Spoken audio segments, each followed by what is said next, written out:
Hi, welcome to the language labs video. आप सभी का लैंग्वेज लैब के इस वीडियो में स्वागत है। इस वीडियो के माध्यम से आज हम लोग एक नए स्ट्रक्चर की चर्चा करने जा रहे हैं।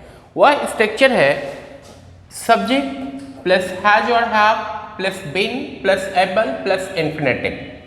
Subject plus has have been plus able plus infinitive. इस स्ट्रक्चर का यूज कहाँ करते हैं? तो जब पास्ट में बीते हुए समय में किसी काम को करने की गुण विशेषता योग्यता की चर्चा करते हैं। जब पास्ट में किसी काम को करने की गुण विशेषता योग्यता की चर्चा करते हैं जो कि अभी भी जारी है। जैसे मान लो मैं कल भी पढ़ाने में सक्षम था और आज भी हूँ। कल भी आप पढ़ने में सक्षम थे, आज भी हैं। तो जब हम पास्ट में किसी काम को करने की गुण विशेषता योग्यता की चर्चा करते हैं जो कि अभी भी जारी है, तो उसे बताने के लिए हम लोग इस स्ट्रक्चर का इस्तेमाल करेंगे। Means ability, skill, quality and power. जब पास्ट में किसी की चर्चा करेंगे तो यहाँ पर हम लोग एग्जाम्पल के माध्यम से बता रहे हैं। जैसे इंडिया के बारे में हम लोग चर्चा कर रहे हैं कि भारत किस चीज़ में सक्षम रहता आ रहा है, मतलब क्या गुण था, क्या क्वालिटी था। तो इंडिया सब्जेक्ट हो गया, has been able to win. India has been able to win the World Cup. Bharat जो है विश्व कप जीतने में सक्षम रहता आ रहा है, मतलब पहले भी एबिलिटी थी और अभी भी है। फिर हम लोग निगेटिव भी इसका बना सकते हैं कि नहीं, भारत वर्ल्ड कप जीतने में सक्षम नहीं रहता आ रहा है। तो उसके लिए हम लोग क्या करेंगे, हैज के साथ नॉट का इस्तेमाल करेंगे। मीन्स सेंटेंस हो जाएगा India hasn't been able to win the World Cup. Interrogative बनाने के लिए हम लोग क्या करेंगे, हैज या हैव को सब्जेक्ट से बाहर करेंगे।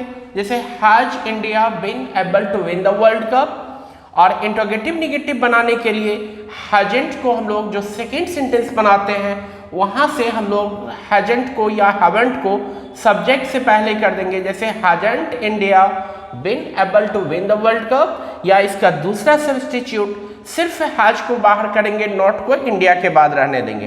तो has India not been able to win the World Cup. तो इस तरीके से हम इस स्ट्रक्चर की मदद से 4 वे में सेंटेंस का फॉर्मेशन कर सकते हैं। जब पास्ट में किसी की गुण की चर्चा करनी हो, विशेषता की चर्चा करनी हो, किसी काम को करने की योग्यता की चर्चा करनी हो, तो उसे बताने के लिए हम लोग इस स्ट्रक्चर का इस्तेमाल करेंगे। अब जरूरी क्या है, फिर आप इसको प्रैक्टिस कर लो। यदि आप घर बैठे अंग्रेजी बोलना सीखना चाहते हो तो इसके लिए क्या करना होगा, आपको वर्बल प्रैक्टिस करनी होगी। आप अपने आप में देखो कि आप में कल क्या गुण था जो कि अभी कंटिन्यू कर रहा है, अभी वह जारी है।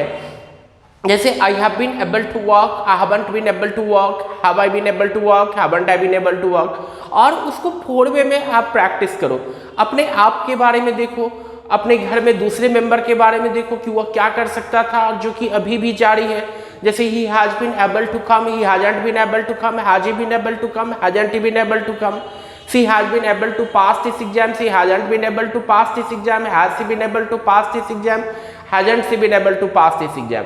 तो इस तरीके से 4 वे में इस स्ट्रक्चर्स को यूज करते हुए आपको प्रैक्टिस करनी है। प्रैक्टिस करने के बाद आप देखेंगे जब भी आपको सेंटेंस बनाने की जरूरत होगी इस किसी की योग्यता को बताने की, तो आपको कठिनाई कम होगी। तो आप घर बैठे भी थोड़ी प्रयास करके आप अंग्रेजी बोलना सीख सकते हैं। बस इंपॉर्टेंट फैक्टर है रिपीटेशंस, प्रैक्टिस, जो कि इस स्ट्रक्चर की मदद से आपको करना है। तो यदि आपको हमारे स्ट्रक्चर से, हमारे इस वीडियो से बेनिफिट मिल रहा हो तो आप हमारे चैनल को सब्सक्राइब कर लेंगे, फेसबुक पेज को लाइक कर देंगे, ताकि आगे से फिर जो भी हम लोग स्ट्रक्चर्स देंगे उसके बारे में आपको जानकारी मिल जाए। इसी के साथ हम यहाँ पर विराम लेंगे, फिर एक नए स्ट्रक्चर के साथ नए वीडियो में आएंगे। तब तक के लिए थैंक यू।